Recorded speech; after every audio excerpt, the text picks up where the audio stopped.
All right, ready? We're just going to go around the room. I will start with David. You're up first.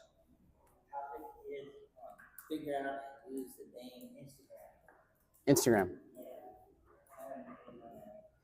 Instagram lead gen. All right. Like it? What was that? I said me. Oh, what you got? What's your topic? I want to work in Farming. and I want to try to come because I'm going to Sure. Yeah. Got it. Farming using Canva. Expired leads.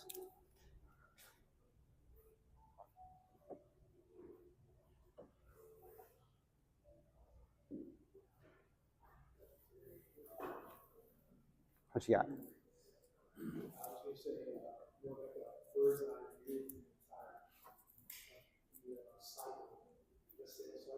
Sales cycle, better understanding the process. Got it.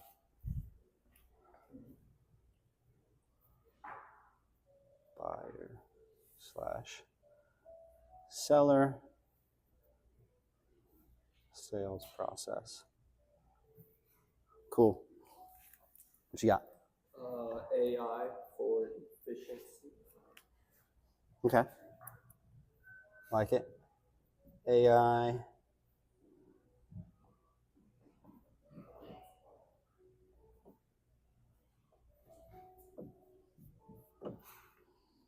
What you got?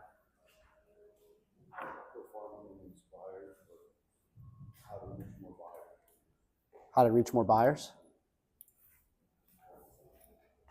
Okay. Buyers. Farming. I'll just put a little check there, check there. Okay. What you got?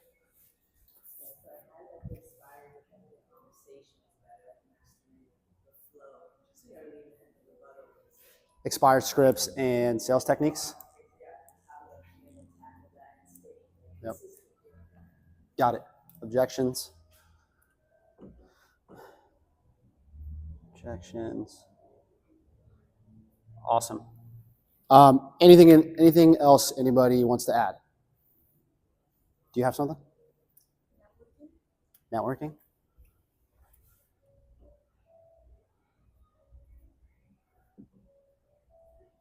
Networking. Okay.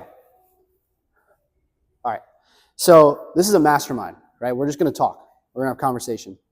So the first topic we got was Instagram. You guys know I love Instagram. I get a lot of business through Instagram.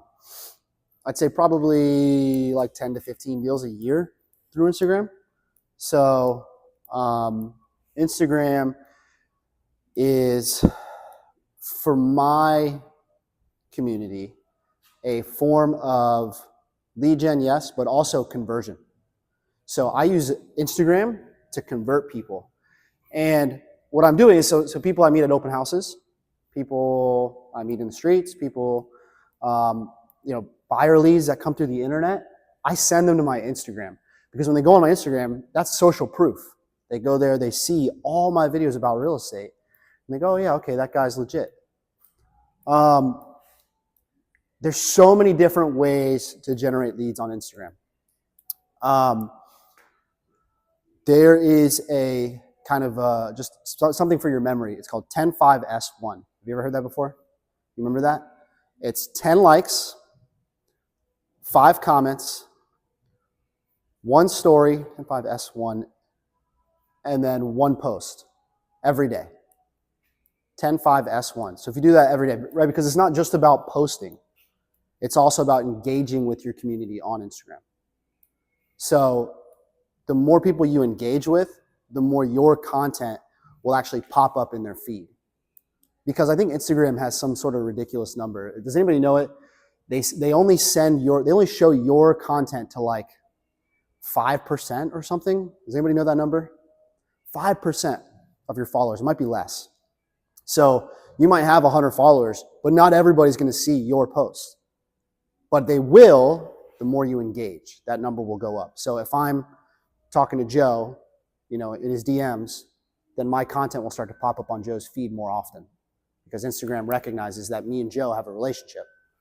So for Instagram, 10.5S1, that's 10.5, that's a 5, S1.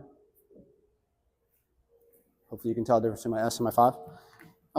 Just a little rule, every day, 10.5S1, 10 likes, boom, boom, boom, boom, boom, boom, boom, boom, boom. 5 comments, 1 story, utilize the stories, and then 1 post. That's a good strategy. Yeah. Commenting on other people's stuff. And 5 is really like kind of a low number. The more you comment, it's easy to comment, right? You just go in there and just type some emojis. You don't even have to write anything. You can just put a little smiley face. 10.5S1 for Instagram. Other than that, you can also use Instagram. I was talking about this with Brooke earlier, for cold outreach. I've been creating a course, and in that course, there's this little message that auto-populates, and I've been sending that to a bunch of people that I follow on Instagram. And like just over last night, I got 26 people to join into the course, just from cold outreach through Instagram. So your Instagram is really like your sphere of influence. It's people you know. Don't necessarily aim to go viral. That's not really the strategy that converts. The strategy that converts is you being in front of and being an authority in real estate to your sphere of influence, to the people that already know you. So make sure that anybody you know that you have written down on your notepad or wherever in your Lofty CRM, you're following them on social media. Make sure they're following you on social media. And go in there and like their stuff. Send them a DM and say, hey, thanks for the follow. If anybody you know this year wants to buy or sell real estate, my business works on referrals, so I would love that business. Send that cold DM. Any questions about Instagram? What to post? Well, yes. I really like jab, jab, hook. Does everybody know that saying? Jab, jab, hook. Jab, jab, hook. That means give, ask.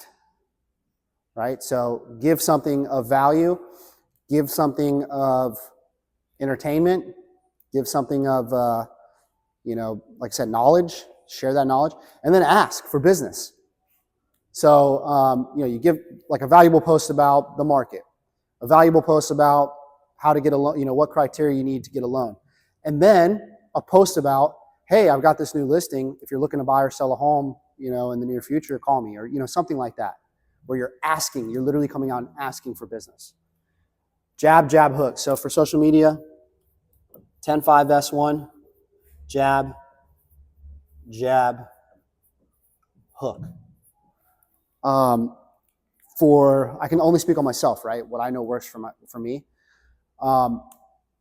The videos showing walkthroughs of homes where I highlight the incentives of that home. Maybe that's because it's a new construction community. Maybe that's a interest rate buy down with the seller paying their closing costs. That's usually what gets people's attention. So I will, for every maybe 3 videos I post, I generate a good lead, a good solid lead. So if I'm posting, 5, 6 videos a week, I'm going to generate 1 or 2 videos a week, 1 or 2 good quality buyers per week.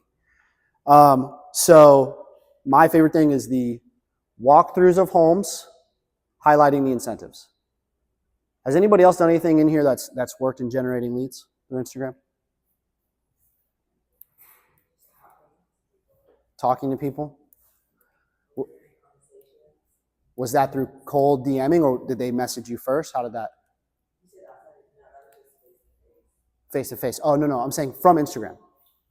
From Instagram, is there anything that you guys are posting or doing. I know Thomas went crazy last year and posted like you did really good.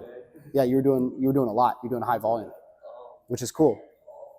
Polls, yes, that's how you got a deal from that. I did something like ask a question or they didn't read out. Yep. Right. I did something like that and the girl was like, oh, I need help. Right. Yes. So for social media, yeah, I like the polls a lot. So you got to do different things, right? You got to try different things. Something might work for you that didn't work for somebody else, or vice versa. So just a rule of thumb: 10-5-S1, jab, jab, hook. I like the polls. Video walkthroughs of homes. It's a good point. Walkthroughs.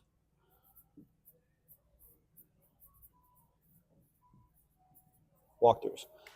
Something I did for engagement, so like, hashtags help the algorithm. Yep. Pushing content. Once I post my post, I go to the hashtags I use, click those, and then I engage with all of those posts in it. And then I get like followers from that and stuff like that. Your first deal. Not Instagram, that was Facebook. But I was doing the 10-5-5-S1 or the 10-5-S1. yeah. And I was in like all the realtor pages, just commenting on everyone's stuff, liking, DMing, and then like my second weekend, I had a broker reach out and give me a deal. Referral deal, right? They were from Mississippi. Mississippi. That's right. Yeah. So engaging in different groups too, and like you said, the hashtag. So, if you're doing, well, give us an example of a hashtag. Like, home buyers or like Central Florida houses or like Yep. Orlando realtor, just any hashtag I use, I just engage on there for like Nice. 10 minutes or so. And you engage by going in there, just liking their stuff, commenting on stuff. If it's someone's page I like, then I'll click into their profile, give them a follow, like 10 photos, comment on all 10, like heart eyes or fire Perfect. emoji, and then usually it gets some sort of reaction. Perfect. Yes. So that's the engagement right now. They're seeing him. Perfect. Anybody else got anything else for social, for Instagram?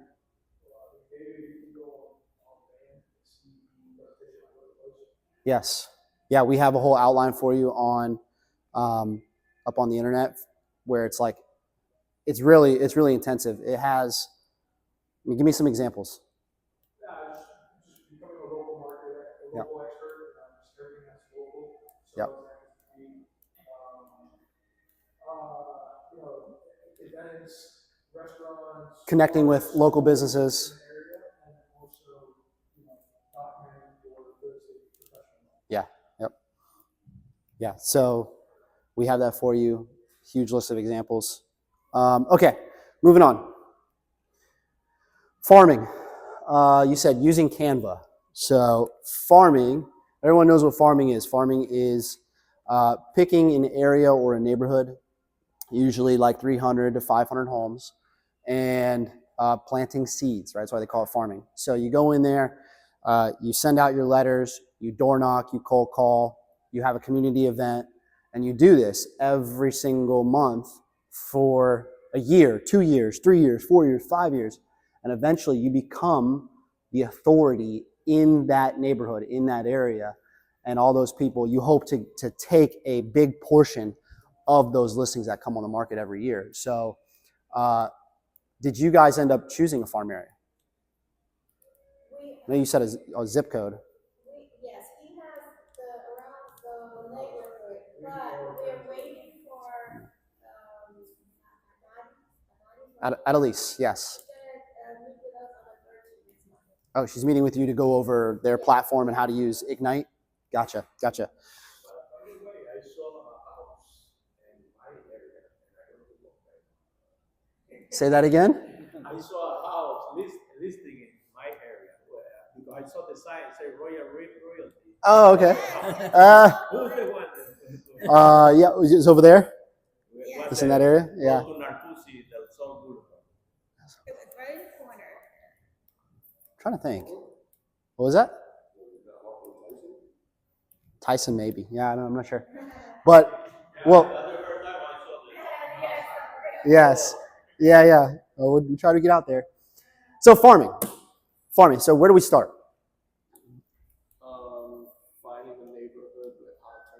Yes.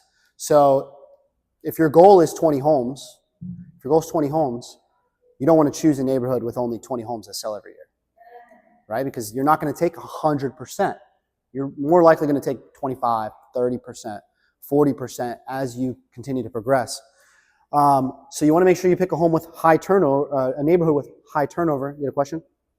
No, I was gonna say that I'm already I'm just waiting to be with this girl, and I already have an idea of what I want to call, mail, or that. Mm-hmm. And I even showed her a paper that I want to do, a flyer that I want to do. Okay, good. I already talked to the people that are gonna get the volunteer. Yep.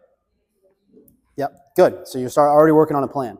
Well, so that's kind of what we're talking about now too, is how to structure that plan. So like Devin said, the first thing you do is you want to pick an area with high turnover. If you're just starting out or if you're a newer agent, you want to pick an area that is not already being dominated by somebody else. So, and you can check that by going into the MLS, drawing a little map around your farm area, and then looking at the bottom of every listing, or if you scroll over to the right in the agent single line display, it'll show you all the names of the listing agents. So you go in there, you look, you make sure you don't see the same name more than 2 or 3 times. Because if you do, then that's going to be a lot of competition for you just starting out. Now, if you're someone who's established, who's been doing this for a while, go for it. Compete. But just know that it's going to cost you money. It's going to take you longer to break into that market because somebody's already there farming. So starts with finding high turnover, finding one that has little competition, and then the very first thing you're going to do is send out a letter. Send out a letter. That could be an introductory letter. That could be most of the time it's an introductory letter. Hi, my name is so-and-so.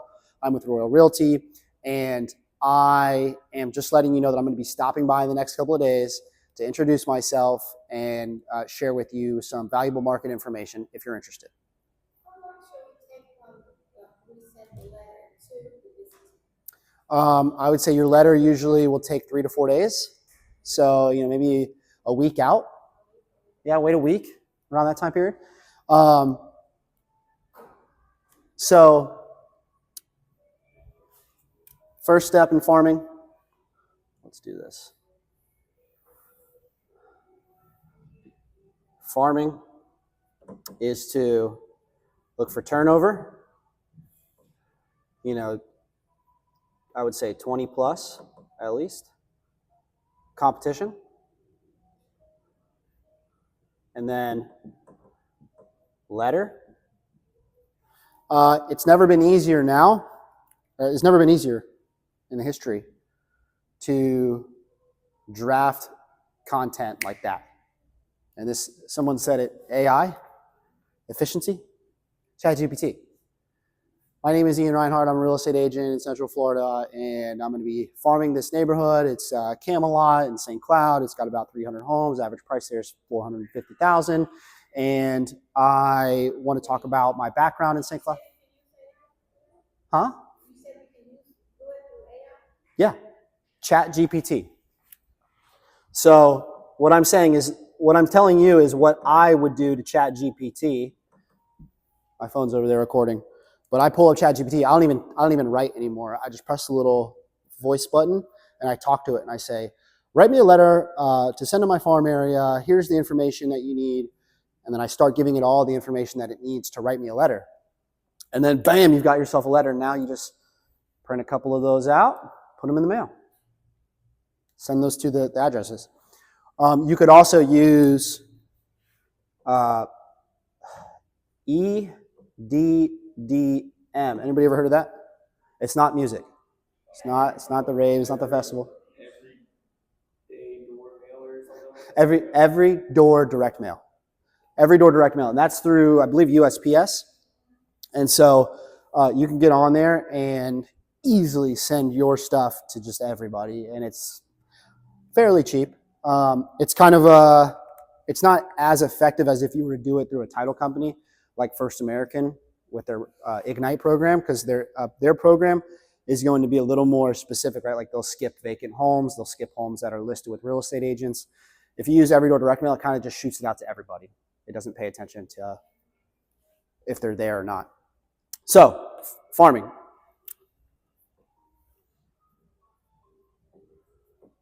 So farming, first thing, look for turnover. Second thing, look for competition. Send out that letter. And then now it's time to go canvas. Everybody knows what canvas means? Door knock. And cold call. Which one's better? Depends. You can talk, they can talk. Which one do I think is better? Exactly. Face to face is always better. Belly to belly, face to face. That's going to be your best way to convert these letters that you sent out. Now, let's say maybe it's raining or you got injured or something and you need the cold call. That's okay. And that's the great occasion to also introduce the collection of the shoes that I'm going to do. Say that again. Remember that we are going to collect shoes, new shoes when needed. So that will be the perfect time when we knock at the door. Yeah. We'll talk about that on the side note. So say that again. So you're collecting shoes. I want to add collecting shoes note with a date of when and where. Yes. You're going to give them an extra letter? Yes. Yes, that would be perfect. Yes. Yeah. For like a donation, that donation. That will allow us to go back again, right? Yes, 100%. Hav, can you double check that that's recording still? Do you mind? Yeah, please. Yes, perfect time. So now, not necessarily do you have to door knock every single month, right? But your very first introduction should be face to face. And then you can cold call after that if you want, every month. That's fine. But you need to get out there, you need to make an impression, a real face-to-face impression with these people. Show them that you're a real person who lives in the area, who knows the area, and who cares about them.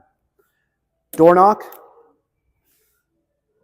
And then after you door knock, so after you canvas, we're going to do cold calls and more letters / marketing.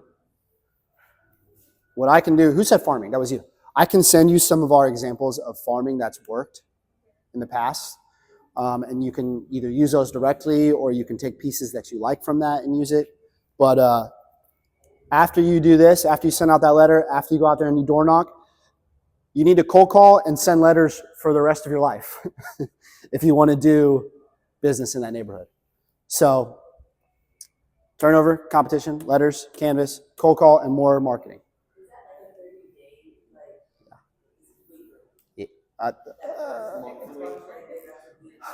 I would, yeah. Well, I would say after it just depends how much competition is there. If we're just going to say no competition, once you choose a farm, you send out that letter, you wait a week, you go door knock, you wait a week, you cold call everybody, and then from there, after you've kind of established yourself a little bit in that neighborhood, people know you in that neighborhood, I would say you could do it every other month, send out a marketing letter. The more you do, the better. You just got to make sure you're getting that return on investment, right? So that's it for farming. Any other questions about farming? You could also do events. Events, yes, Like your farm area, holidays, ice cream truck. 100%. 100%. And then as far as like, to kind of answer your question, what they say in South Ferry, like, call them 4 times a year or 1 time a year, something like that. Like Yeah, there's some kind of schedule to it. Yeah, I mean, different things work for different people, right? Like we were talking the other day about that kid we know who door knocks every single day, door knocks 200 houses a day, and he makes $450,000 a year in GCI just from door knocking. That's it. That's all he does. And when you do the holiday events, how do you do it? Yeah, it depends, right? You might have a listing in that neighborhood. You might have an open house that you're doing in that neighborhood. And so you might host it at a house. There might be a park in that neighborhood, right? You might just pull up a food truck somewhere. There's different things. Normally, when I go out, especially Yeah. So when she said the razor pain, I introduced myself for the razors and looking for a house. Yeah, yeah. And things like that. I talk to people in the store, like she's shopping. Yes. That's what it's all about. That's what it's all about, right? You guys might have heard me say this a couple of times, right? It's all about that box above your head. If every one of you had a box above your head, an imaginary box, and it showed how many conversations we're having about real estate, I can guarantee you the person who's having the most conversations, the person with the largest number, is going to do the most deals. It's like they said, they used to say 20 years ago, if you carry your own realtor badge here, Yep. or the people sometimes ask me, are you a realtor? Because nobody knows that you're a realtor. Right. Unless you talk. Right, exactly. You have to talk about the business, not your business. You have to be a walking billboard, and you got to talk to people. That's what it's all about. So that's it for farming. Good. Next, expired leads. That was you. Expired leads. Right now is a fantastic time to get out there and start calling expired leads. Everybody's listings expire. You know, there was like a record for expired listings this month. So expired leads are definitely a source of cold business, right? You get out there, you make those calls. There's a strategy behind this too. There's a strategy behind everything, right? Don't just go call them, right? Have a plan. Okay, I'm gonna call them. I'm gonna send them a piece of mail. I'm gonna door knock them. I'm gonna call them again, right? Because we know where they live. We can see it's public information. So the first thing you do is you call them, right? You want to see, are they interested in selling still? And we have scripts for that, and I'll send those to you. But the very first thing you want to do with an expired listing is you want to find out, are they still interested in selling? Simple, right? Normally, I get the address of the expired, where they live, the phone number, all of that. Yes. Oh, you're asking me where? Where do we get that? Where they live, sometimes they are selling the house, but they don't And they don't live there, right? It's someplace else where you go. Uh-huh. Yep. So that's all public information, right? So what he's saying is a listing might expire, but they might not live at that listing. So if you go door knocking, nobody's there. You send a piece of mail, nobody's there to see it. Look for, in public records, their mailing address, right? Their mailing address. Since the new year, there's 4,300 expired Wait, in our MLS. in our MLS? Well, yeah, our MLS is massive. 4,300 in our MLS. You sent me an email, said, hey, your listing's coming up. Yeah. I suspended it, I still got the email. Yes, yeah. I don't know if So, well, let me take a step backwards. The very first thing you want to do with an expired listing is make sure they didn't relist. Make sure they didn't relist, because you don't want to call them and they're like, I'm relisting. Most agents will understand if you accidentally call their expired listing, but some might be mad at you. So make sure they're not relisted on the MLS. Just type in the property on the MLS. Make sure they're not relisted. But if you check this every day, so today I checked, and two listings, they say expired today. Yeah. So if you go ahead and approach that person immediately, Yes. the chances are that probably they will relist the house. They probably got in the plan to relist the house. Right.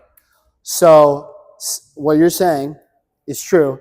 And one of the other most important things when working with expireds or for sale by owners, or really just with any lead in this industry, is speed to the lead. Usually the early bird gets the worm. So call right away as fast as you can. You know, you want to be the first person to call them and talk to them. Trust me, I wake up at 4 o'clock in the morning and I start looking at stuff. And first thing in the morning, 8 a.m. 8 a.m. Yeah. Yes. Start calling. I'm drinking coffee, okay, but you send me the coffee. Yes. Call them. Leave them a voicemail. Send them a text. Send them a video of your stuff, right? So it's expired today, I call, that other agent shouldn't be getting mad because it shows that it's expired at this time, I mean, my call, we're good, right? Even if they're mad. Check with the agent first and be like, hey, you actually. No, don't call the agent. Don't call the agent. Well, what I was saying was basically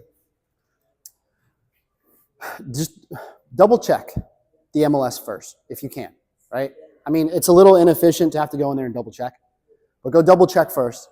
If you're like, I'm too lazy to double check, most agents are going to understand, right? Like when my listings expire and I'm in talks of getting them to extend it, like I understand when other agents call my listings. Like, yeah, I understand. Like it expired. Like I know why you did it. I'm not mad, and I don't even care. I don't talk to them. I just move on, and I try to get my client to extend. So, but there might be someone out there who's mad at the world, and they might be mad at you if they relisted it already, and you're calling them to list with you, right? So And what really happens? nothing really happens. I mean, they could complain, but like, yes, it's your job to double check that. But at the end of the day, don't let it stop you. Just make those calls.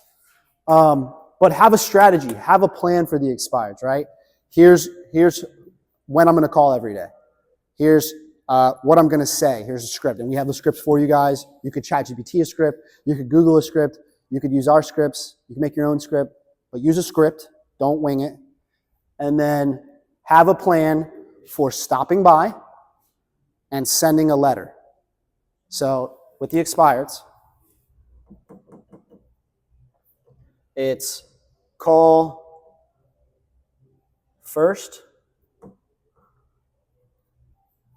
/fast, stop by, and send letter. And then, of course, with anything and everything, follow up relentlessly. I'm going to do what I just told you guys not to do. Who wants to be my seller, my expired seller? Anybody? Anybody want to be my expired seller? Okay, David. All right. Ring, ring. Hello. Hey, is this David? Yeah, who's this? David, it's Ian Reinhardt. How you doing? Hey, I am. Happy New Year, by the way. I'm calling because I saw that your listing expired, and I'm a local real estate agent here in Central